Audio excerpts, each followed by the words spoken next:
The day my husband died, the world did not slow down. There was no pause, no hush, no reverence. It was a Thursday, late October, and the wind outside our farmhouse moved the trees like it always had. I remember the kettle screaming in the kitchen, the television murmuring in the background, the clinking of the spoon in the sugar bowl. Grief, as I quickly learned, doesn't arrive in silence. It arrives in routine, and then it stays there. Harold had gone quietly. After 42 years of marriage, he simply slipped away in the night, his hands still wrapped loosely around mine. No pain, no theatrics, just absence, the kind that hums in the walls. I sat beside his body for 3 hours before calling anyone, not because I was in denial, but because I wasn't ready to speak his death into existence. For 42 years, he had been my partner, my protector, my quiet strength, and in a single breath, I became a woman alone. The funeral came quickly. Too quickly. His son, Daniel, my stepson from Harold's first marriage, handled most of the arrangements, brisk and efficient like always. His wife, Celeste, was there too. She had worn a dress that fell far too tight and bright for mourning, her lips painted the same red she wore to birthday parties. She didn't cry. She barely looked at me.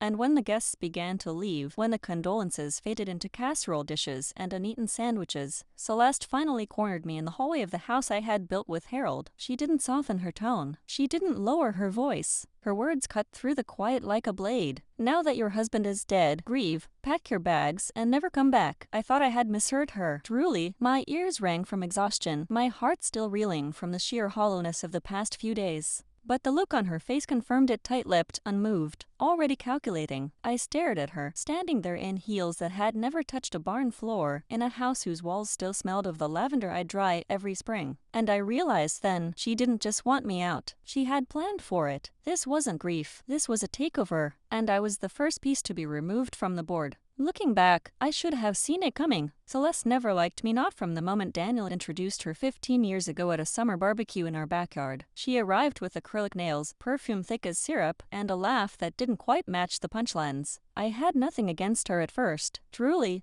I welcomed her like I was supposed to, set an extra place at the table, passed her the family recipes, even offered her my mother's garnet brooch to wear on her wedding day. She never wore it, said it clashed with her bouquet. From the very beginning, I noticed the subtle ways she drew lines in the dirt. At family gatherings, she'd speak over me like I was furniture. At Christmas, she'd bring dishes I'd already cooked and insist hers go at the center of the table. When Harold and I celebrated our 40th anniversary, she was the only one who never said congratulations. Not even a card. But Harold believed in peace. He'd pat my hand and say, "Let it go, love. She's just young. Let time do its work." So I did. Again and again, I swallowed the slights, the dismissals, the slow erasure of my place in the family I helped build. Because I believed he'd always be there between us, a buffer, a shield. And because love, real love, makes you bend sometimes, makes you quiet the urge to fight. We never had children of our own. That had been our grief to carry, silent and private. But Harold's son, Daniel, was just a boy when I met him, awkward, distant, bruised from his mother's bitterness after the divorce. I took him in like he was my own, packed his lunches, sat through every football game, sewed a button on his graduation blazer. I was never mom, but I never needed to be. I just needed to belong. Over the years, he grew up and drifted like most sons do. Moved to the city, married Celeste, took a job behind a desk, stopped visiting on weekends, then holidays. When he did come home, it was always Celeste who spoke for both of them. She was the one who'd declare what they could eat, how long they'd stay, where they'd sleep. And Harold, sweet Harold, would nod along and let them take the master bedroom while we shuffled to the guest room like guests in our own home. Still, I baked her favorite pear tart every visit. Still, I kept a scarf she once left on the porch, folded neatly in the hallway drawer. Still, I told myself she'd soften one day. That kindness, even unreciprocated, was still worth giving. But standing in that hallway after the funeral, with her words still echoing in the walls, grieve, pack your bags, and never come back, I realized there had never been a misunderstanding between us. Celeste had never hated me out of immaturity or insecurity. She had hated me with purpose. She had been waiting for Harold to die, and now that he had, she believed the house, the land, the legacy were all hers for the taking. I wasn't just an obstacle, I was an inconvenience, a leftover from a life she didn't help build but was all too ready to inherit. And her timing delivering her threat before the dirt on his grave had even settled told me everything I needed to know. This wasn't grief, this was conquest, and she had just drawn the first line. I didn't leave the house that night. Celeste's words, sharp as they were, didn't move me. Not physically,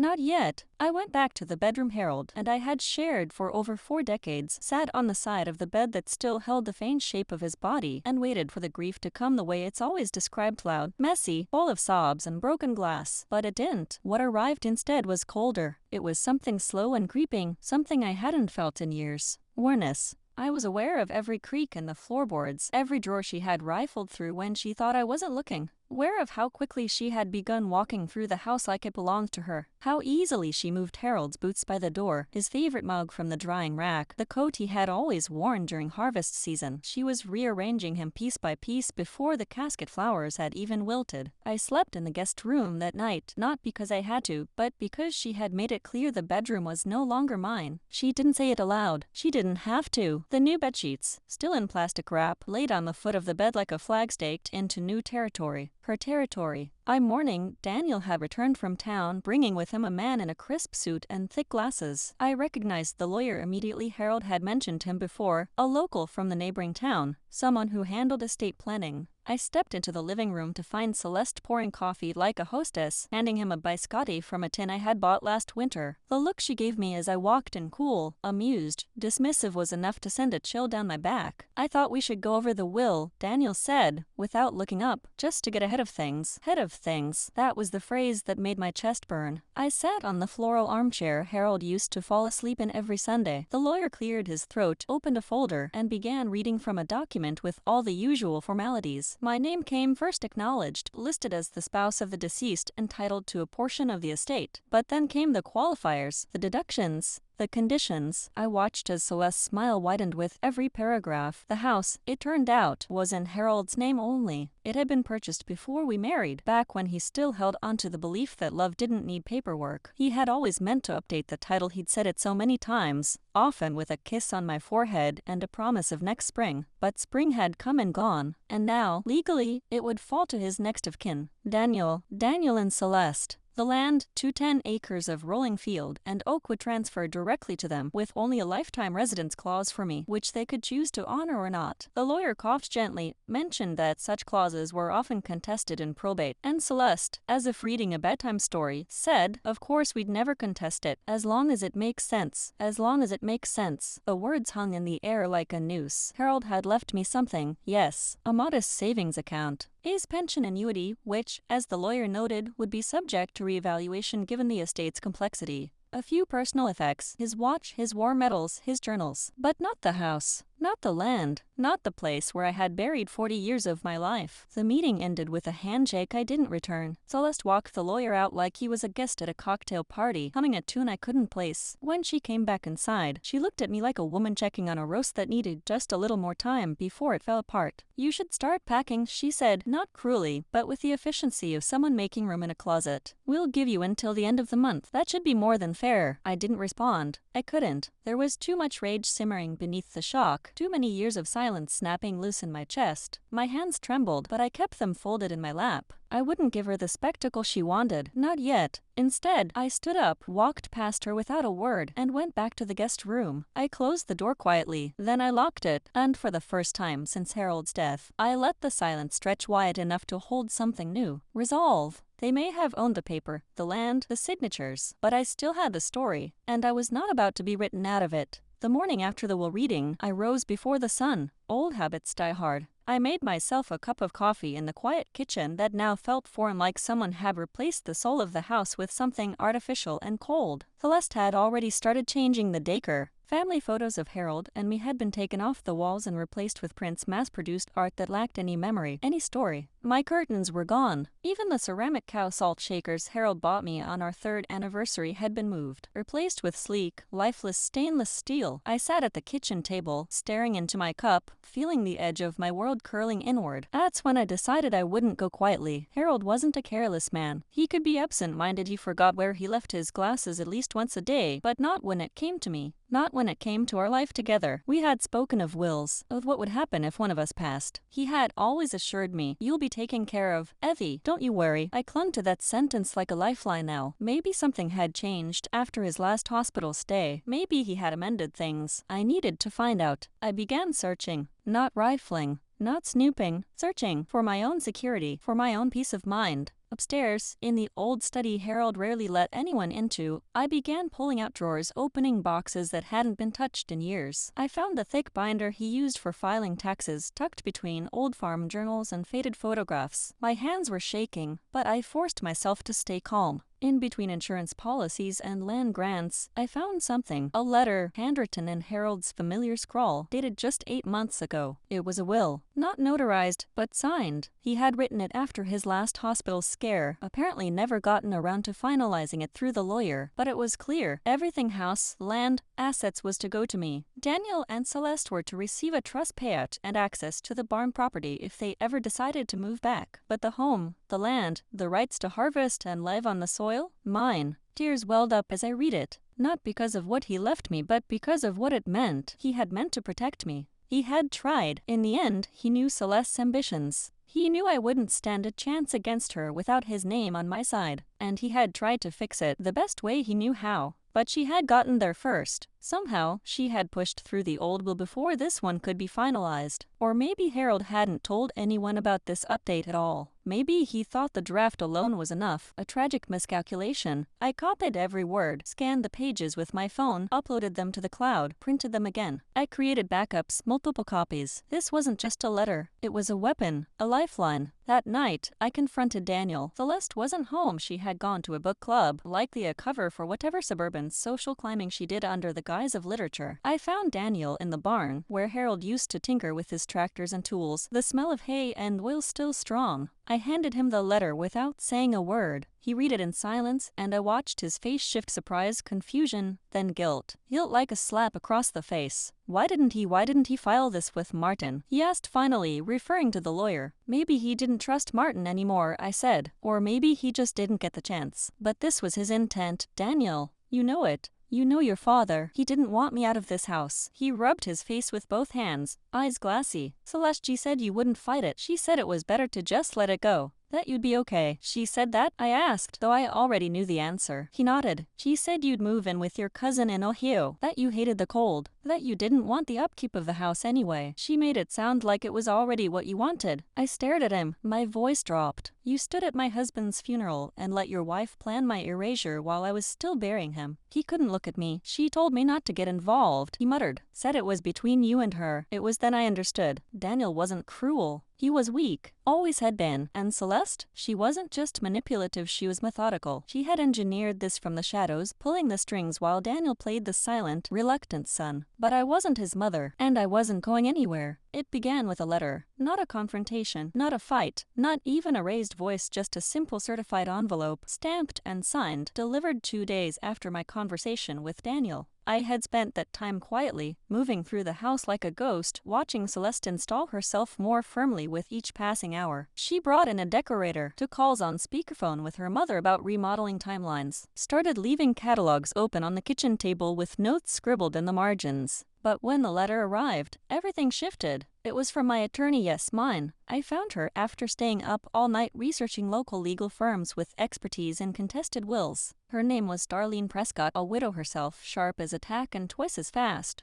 The moment I showed her Harold's handwritten addendum, she nodded once and said, "Oh honey, you've got a case." That same day, she filed the first motion to halt the full execution of the existing will until the legitimacy of the handwritten revision could be evaluated in probate court. Celeste's reaction was immediate. She burst into my guest room because she had taken over the master bedroom without so much as blinking and flung the envelope onto the bed. Her eyes were wild, her voice low and controlled, but laced with fury. "What is this stunt?" I folded the quilt calmly and placed it beside me. "It's not a stunt," I said, my voice even. "It's Harold's voice, the one you tried to silence." "You think this changes anything?" she hissed. "You think a note he scribbled in a hospital bed is going to outweigh a fully notarized will? If it's recognized as a later testament," I said slowly, "yes, it might. And from what I hear, judges don't take kindly to spouses being ousted while the body's still warm." Her jaw tightened. For a moment, she didn't say anything. Then she smiled. That same smug, clipped smile she always wore when she thought she had already won. "You really want to drag this out in court? Waste your savings? Your time?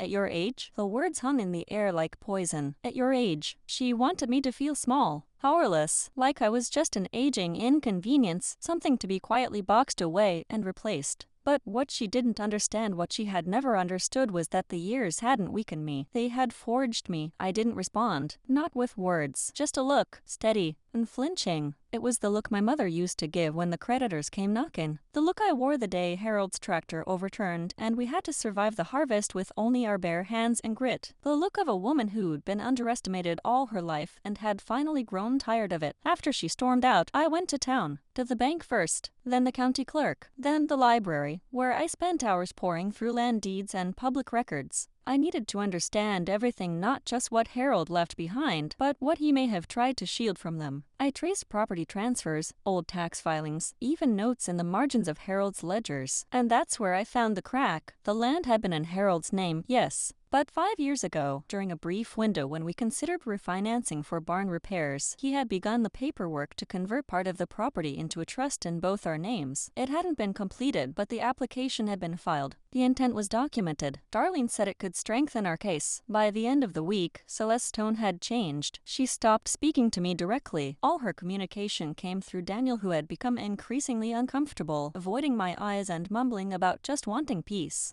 But Celeste, she didn't want peace. She wanted conquest, and she hated that I was standing in her way. When she realized intimidation hadn't worked, she tried manipulation. One afternoon, I found a fresh bouquet of tulips on the table, my favorite. No note, just a gesture. That night, she knocked gently on my door, a glass of wine in hand. "I've been thinking," she said, with a practiced softness. "Maybe we started off wrong. We both loved Harold. Maybe we should work together, figure out a way to settle this privately, gracefully." I stared at her. "You mean quietly?" I replied. She blinked. "I mean respectfully." I leaned forward. "You had no respect for me the moment you looked at my husband's grave and saw a real estate opportunity." The wine in her hand didn't so much as tremble, but her jaw clenched again just for a second. She left without another word, and I knew then the battle had begun in earnest. But Celeste had underestimated one thing. She was playing the long game for the first time in her life. I had lived it for decades. And I wasn't just fighting for a house. I was fighting for a legacy, one Harold intended to protect, one I would not let her erase. The first real fracture in Celeste's armor didn't come from me. It came from the town. A week after I filed my motion, whispers began to travel. In places like ours, gossip isn't just idle entertainment, it's a bloodline. People talk at church, at the feed store, at the salon. They remember who your mother was, who gave who their first job, and what kind of legacy you left behind when you were laid into the earth. So when the news trickled out that Harold's widow was being pushed from her own home by her daughter-in-law within days of his death, sympathy bloomed like wildfire. And not for Celeste. At the farmer's market, Miss Dolores from the bakery gave me a sack of lemon bars on the house. At the post office, old Mr. Crane grumbled loud enough for half the line to hear. Harold would roll in his grave if he saw what that girl's doing to Evelyn. Even the pastor pulled me aside after service to quietly offer his support. I didn't ask for any of it, but it came, unprompted, real and loud and powerful in its quiet solidarity. That's when Celeste started to panic. It began subtly. She stopped taking her loud phone calls in the kitchen. She started wearing more muted clothes, less jewelry.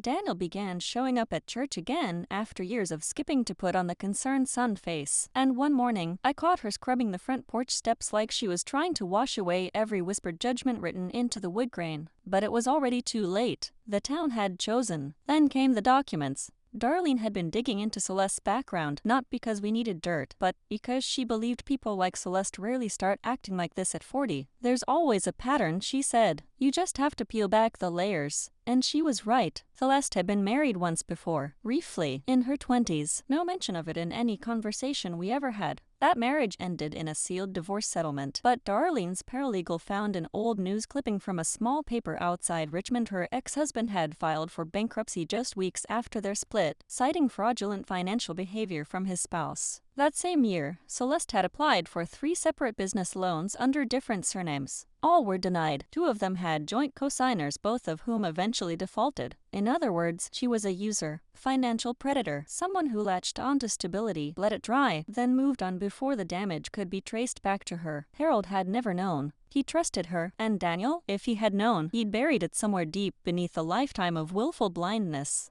Darlene advised we present the findings strategically, too much at once, and Celeste might double down, lawyer up harder, go scorched earth. But if we played it slow, if we let her feel the ground shift beneath her feet inch by inch, she might slip, make mistakes. And she did. That weekend, I returned from town to find the gate chain locked. My key didn't work. A sign had been posted. Private property trespassers will be prosecuted. She'd called the sheriff on me, said I was unstable, that I'd become erratic since Harold passed, claimed I was threatening the safety of the household. I stood on the other side of the gate in disbelief, watching the deputy shift uncomfortably as he read off the complaint. "She has no legal right to remove you, ma'am," he finally said, lowering his voice. "You're still in court, but you might want to find somewhere else to stay for a few days. Just until this cools down." I nodded, rage pooling behind my ribs like molten metal. Not because I was locked out, not even because of the humiliation, because she was playing dirty. And now, so would I. I packed a bag and drove straight to Darlene's. Her guest room was small but warm, and her fridge always had white wine and sharp cheddar. We set up a command center at her dining room table, maps and records spread out like a battlefield. Over the next 48 hours, we rewrote our entire approach. No more passive resistance. No more quiet dignity. It was time to expose her for everything she was. We began compiling affidavits from neighbors, notes from Harold's physician, even a statement from his former accountant who remembered Harold mentioning making sure Evie's protected the last time they met. Every piece helped shape the narrative. Harold had meant to shield me. Celeste had intercepted that plan. Then came the most unexpected turn of all. Daniel called me. His voice was shaky, tired, like he hadn't slept in days. "Mama, I think I made a mistake." It wasn't an apology. Not really, but it was the crack I'd been waiting for. I met him the next morning at the coffee shop, neutral ground. He looked 10 years older than when I last saw him. He kept wringing his hands, eyes darting around like someone afraid of being seen. "I didn't know about the trust," he whispered, "or the letter, or any of this. She told me it was done, that you wanted to leave. You believed her over me." "I know," he said, voice cracking. "I don't know what's wrong with me. She's so convincing. She always is." I said nothing. Let the silence sit between us like a wall. He finally looked up. "If I testify, if I tell the court that I think she manipulated everything, will that help?" "Yes," I said simply. And just like that, the tide shifted. Because now, she wouldn't just be facing her husband's mother, she'd be facing her own. It started with an envelope, just like before, but this one wasn't sealed in court documents or legal threats. It was thicker, heavier, the kind of envelope that clunked when it landed. I slid it across Darlene's table and opened it slowly, piece by piece. Inside were photos, bank statements, screenshots of emails, copies of transfers between shadow accounts. A trail of digital crumbs that painted a very different portrait of Celeste Harwood. She had been stealing from Harold before he died. Not in large amounts at first, a few thousand here, an investment there, a quiet change of address on one of the joint accounts. She'd managed to talk Harold into naming her on just months after their wedding. But over time, it added up. Tens of thousands, possibly more. One of the accounts was offshore. Another belonged to a consulting business registered in Nevada under a fake name, Charlotte Gaines, but tied to Celeste's social security number. She was clever, methodical, but not flawless. The evidence had come from a quiet ally, Janine, Harold's former financial advisor. She'd gone silent when Harold passed, not wanting to step on any legal landmines. But once she heard what had happened, once she heard how I'd been removed from my own home, she reached out. Said she'd been biting her tongue for too long, that Harold never would have wanted this. Janine's data gave us the weapon, but it was Darlene who taught me how to use it. We didn't go to the police right away. No, that would have been too easy and too fast. We needed to dismantle Celeste piece by piece, publicly, methodically, like removing bricks from beneath her feet until she collapsed under the weight of her own lies. Because this wasn't just about money anymore. It was about reputation, control, narrative. It was about showing the entire town who she really was. First, we leaked the financial inconsistencies to the estate attorney handling Harold's probate. Not anonymously. I attached my name to every document, my handwriting, my signature. If she wanted a fight, she was going to get it from me out in the open. Then we filed a supplemental motion to suspend all estate disbursements, citing fraud and misrepresentation. Then we sent the entire packet to Daniel, and that more than anything shattered her control. Because Daniel believed it. He believed me. He called late at night, breathing heavily into the phone. I could hear the rawness in his voice, the fear. She lied to me about everything. I didn't offer comfort. I let the silence settle. Do you think she really married him for money?"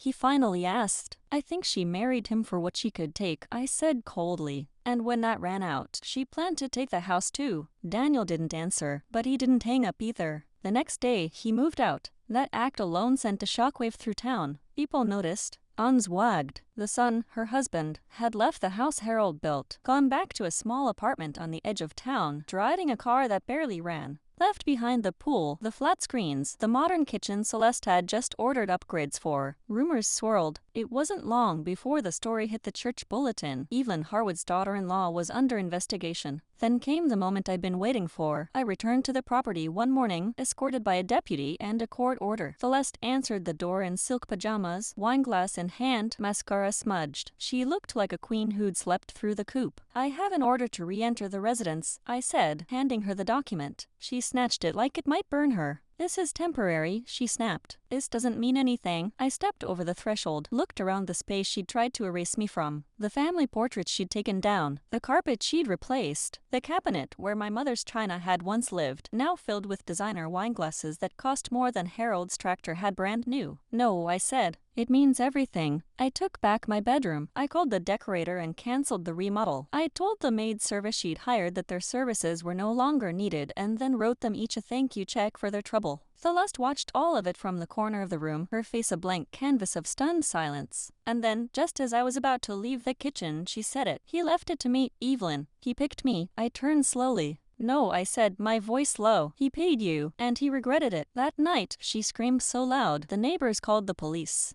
And I slept like a child for the first time in months. But I wasn't done, because if Celeste wanted to take from me, she was about to learn what it felt like when it took everything back. And more. By the time the hearing came, the courtroom was packed. Not because of the gravity of the case on paper, it was a routine probate dispute, but because by now, everyone in town knew I'd been kicked out of my own home days after Harold's death, knew that Celeste had rewritten the story of our family, forged a crown from ashes, and wore it like she earned it, and most importantly, they knew I wasn't going quietly. I didn't dress for pity, I dressed like the woman Harold had always seen in me. Crisp navy suit, pearl earrings he gave me for our 25th anniversary, hair-pinned, steady hands. My attorney, Darlene, sat to my right, radiating righteous fury in kitten heels and red lipstick. Across the aisle, Celeste fidgeted, her face gaunt, hair frizzy where it had once been ironed into glossy perfection. Daniel didn't sit beside her. He sat behind me. The judge began, voice clipped and professional, flipping through the thick folder of exhibits and affidavits we had submitted. One by one, they were entered into the record. Misappropriated funds, unauthorized transfers, a timeline of Harold's deteriorating health juxtaposed with Celeste's sudden financial windfall, statements from neighbors, even the envelope with the letter Harold had written me, now confirmed in his handwriting by a forensic expert. Celeste's attorney objected, claimed it was hearsay, circumstantial, emotionally manipulative. But the judge allowed it all. And then Darlene dropped the final brick. She stood slowly, deliberate, and presented the courtroom with a projector image of Celeste's old alias Charlotte Gaines complete with ARS records, false business applications, and a scanned copy of her first marriage bankruptcy declaration linked directly to the name she thought she'd buried. It was like watching a dam burst behind her eyes. Celeste's face paled, her lips parted in shock. She opened her mouth as if to protest, but nothing came out. Not a sound, just the quiet implosion of a woman who had spent her life writing fiction and had, for the first time, been forced to read it aloud in a room full of truth. The judge called for recess. Outside the courthouse, I didn't go home. I stood by the steps, in the sun, while people I hadn't spoken to in years approached with hesitant smiles and strong, weathered hands. They hugged me, pressed tissues into my palm, thanked me for standing up, said things like Harold would be proud, and it's about time someone stood up to people like her. When Celeste finally exited 2 hours later, through a side door, she was alone. No cameras, no admirers, no Daniel. Her kingdom had fallen, and it wasn't over. Over the following days, the judge issued a stay on all asset distributions from Harold's estate. A forensic accountant was assigned to fully investigate the offshore accounts and fraudulent activities Darlene had uncovered. Civil fraud charges were prepared. And just when Celeste thought things couldn't sink lower, the bank foreclosed on the consulting firm she'd used to embezzle the funds because she defaulted on one of the fake loans. The house? It was frozen in probate. The court appointed me temporary administrator of the estate, which meant that technically, legally, I was Celeste's landlord. I sent her a formal notice of termination of residency, effective immediately. She had 48 hours to vacate. Daniel returned to help her pack, but this time, there was no screaming, no tantrum, just silence, like she knew every scream would echo back hollow. I watched them from the upstairs window as she loaded box after box into the back of a dented SUV. Her designer purses, her framed wedding photo, a jewelry box I knew was filled with cubic zirconia and lies. She never looked up, not once. That night, I poured a glass of Harold's favorite scotch, stood on the back porch where he used to feed the birds, and watched the stars settle over the fields. I wasn't smiling.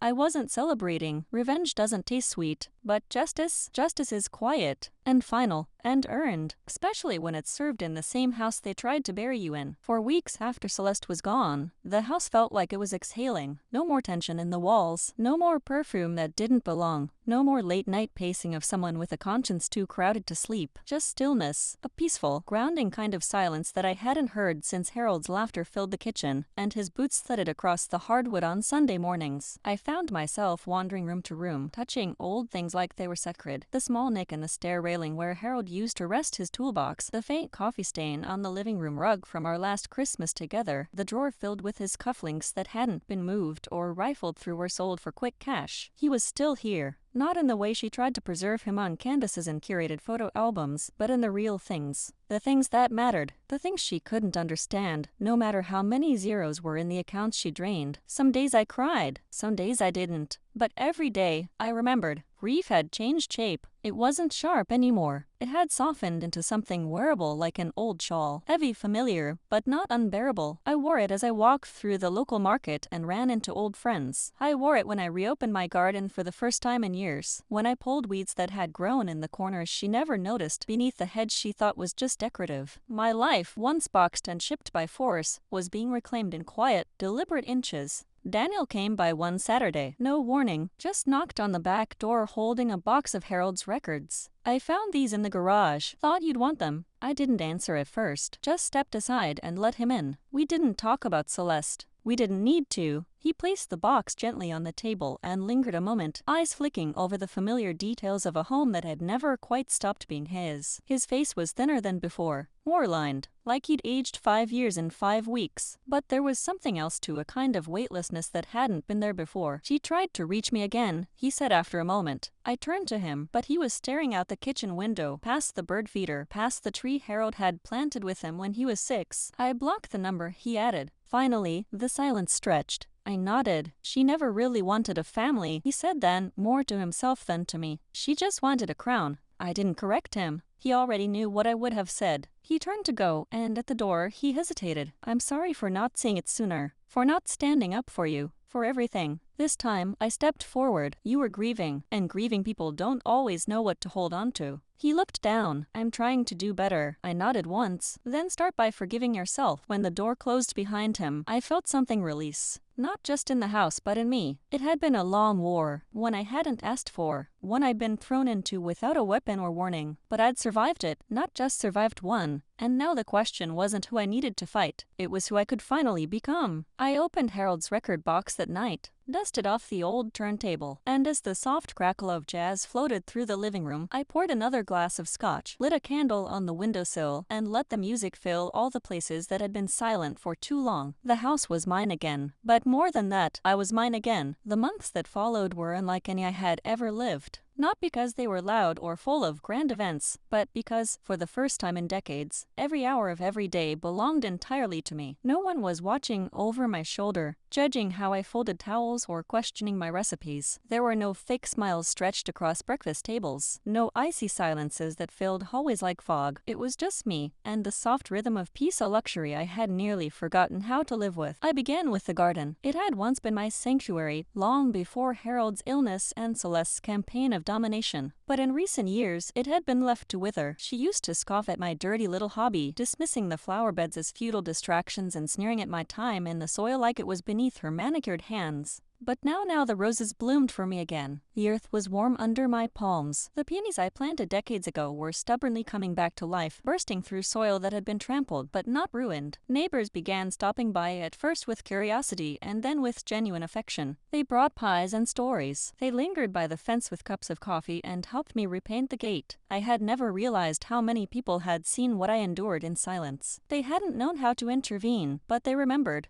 They had always remembered, and now they showed up not out of pity, but in recognition of what had been survived. I joined a local widows group. I shared my story not just about Celeste's cruelty, but about the strange, complicated knot of grief and rebirth that came after her departure. I wasn't the only one who had been steamrolled by a manipulative in-law. Women leaned in close when I spoke, nodded with red eyes and tight fists. Some of them cried, others stood taller. We found something in one another's strength we didn't know we were allowed to claim. One of them, a former lawyer named Leela, invited me to speak at a legal aid center for women being pushed out of their homes by estranged family members. I hesitated at first. What did I know about speeches? But when I stood behind that podium and looked out at the sea of weary eyes, I realized I did know something. I knew what it meant to be dismissed, raced. I knew what it meant to have a legacy stolen and to fight to recover it piece by piece. The applause afterward was soft but steady. A week later, the center invited me to join their board. I said yes. At night, when I sat on my porch with Harold's records playing low and the stars blinking wide above me, I thought about all the ways Celeste had tried to reduce me. She wanted me quiet, invisible, expendable, and yet here I was visible, valued, vibrant. Daniel visited often now, not because he had to, but because he wanted to. We were rebuilding something, not what we had before, but something new. Honest, unvarnished, forged in fire and stronger for it. One afternoon, he brought a framed photo of Harold in uniform, smiling with that easy, wholehearted grin he'd always worn after a good day in the field. I placed it on the mantel, right where Celeste's oversized wedding portrait used to hang. It looked better there, truer. Like the house had remembered itself. The last time I saw Celeste, she was exiting a courthouse on the east side of the state. Her picture was in the local paper bankruptcy proceedings, pending fraud charges, her new name barely mentioned. She looked older, smaller,